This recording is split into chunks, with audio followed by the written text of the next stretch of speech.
All right, so I want you to think about something that bothers you. Maybe right now you're just tired of doing chores around the house. You've been home all summer and you can't really go do anything. Your parents are just asking you to do all the chores. And you're like, I'm not paid for this. What's wrong with this? I haven't been able to see my friends at all. It's just bothering me a ton. I'm just so stressed out. Like, just want to see my friends and just chill out a little bit. Maybe your family is driving you absolutely insane. You've been around them way too much right now. Maybe this whole coronavirus stuff is just bothering you. Maybe all the racial stuff going on in our country right now, the racial, tensions are really stressing you out and they're really weighing heavy on you. You're like, man, I don't even know what the right thing to do is. And right now you just have these problems, you have these things that are bothering you and stressing you out, and you don't know how to really move past them. The easiest thing is like, I'm just gonna go play video games and just forget about everything. I'm just gonna go ride my bike, watch YouTube, get on social media, watch a movie, and just forget about everything. If we can forget about our problems for a little bit, they'll just go away. But you and I both know, as soon as we're done playing video games, the movie ends, we get back from our bike ride, settle back into reality, that problem, that stressor, that thing that bothers us is still there. A couple thousand years ago, there was these guys, and they were with Jesus. It just got finished. There was a long day. They're out in the sun. Jesus is teaching a bunch of people about how to follow him and how to live life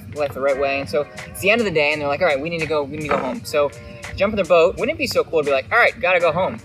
And you get in a boat and just start like, yeah, my mode of transportation is a boat. That's pretty cool. So they jump in this boat and they start sailing across this lake, and this is a huge lake. And they start sailing across this lake. Well, actually, Mark wrote it down. So let me read to you what happens. We're in Mark chapter 4, verse 35. So that day the evening came, and Jesus said to his disciples, let's go over to the other side. So they're going to go back on the other side of the lake. Leaving the crowd behind, they took him along just as he was in the boat.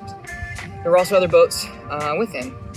A furious squall came up. Okay, so they're all sailing back across the other side of the lake, and a furious squall, the storm, just comes up out of nowhere. And the waves broke over the boat so that it was nearly swamped. So this boat's beginning to drown. And these storms in the Sea of Galilee, where they were sailing across, would just come up all of a sudden. They just all of a sudden come out of nowhere and start swamping and pounding these boats. Sailor's nightmare. Jesus was in the stern, sleeping on a cushion.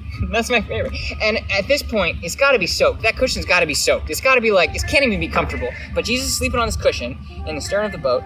The disciples woke him and said to him, teacher, don't you care if we drown? Like, you're sleeping, we're all about to drown here and die, and you're just like sleeping on this cushion. Jesus got up, rebuked the wind, and said, waves, quiet, be still.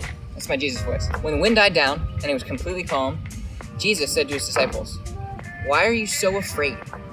Do you still have no faith? That's what he asked them. They were terrified. The disciples were terrified and asked each other, who is this guy? Even the winds and the waves obey him. Can you imagine? You're about to drown and somebody's like, you have no faith. You were afraid you were going to drown in this storm. You have no faith. And I'm like, yeah, I was afraid I was going to drown. The storm's around me. It's insane. But here's the thing. Jesus was poking at something with these disciples. That is, if we can catch this, if we can understand this and wrap our minds around this, it changes how we deal with our problems. Clearly, the disciples had a problem. They're on this boat, they're in the middle of a storm, they're about to drown. So they're afraid, they're scared. And so they go to Jesus and say, we have this big problem. We don't know what to do. We're scared. Jesus calms the storm. He's like, why didn't you just trust me in the first place? And so here's the thing that Jesus is trying to teach the disciples about trust. And this applies to us as well when it comes to trust and faith. Whatever problems, whatever tensions, whatever's bothering us right now. See, here's the thing about faith and about trust and about the problems in our life. See, we can have peace in the middle of our problems.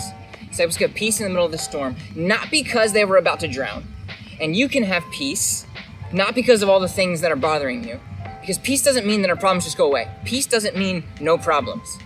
See, our problems are going to exist in our life. We're going to have these difficulties, these problems, these things that we're trying to figure out. But peace comes from the Holy Spirit.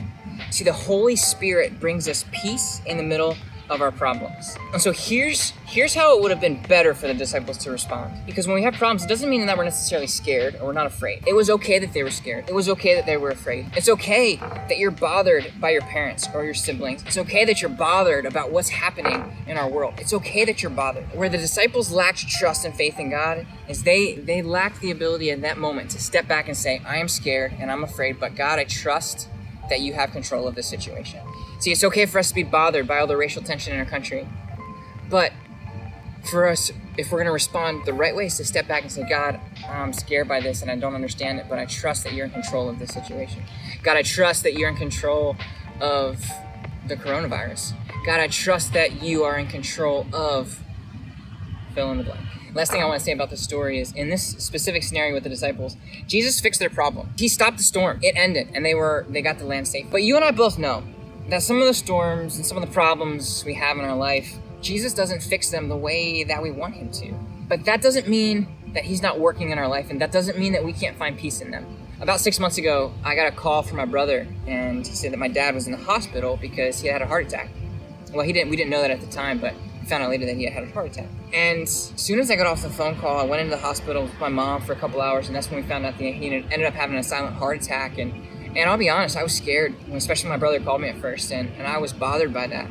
But God gave me the grace to feel peace in that situation because I was trusting that God was in control.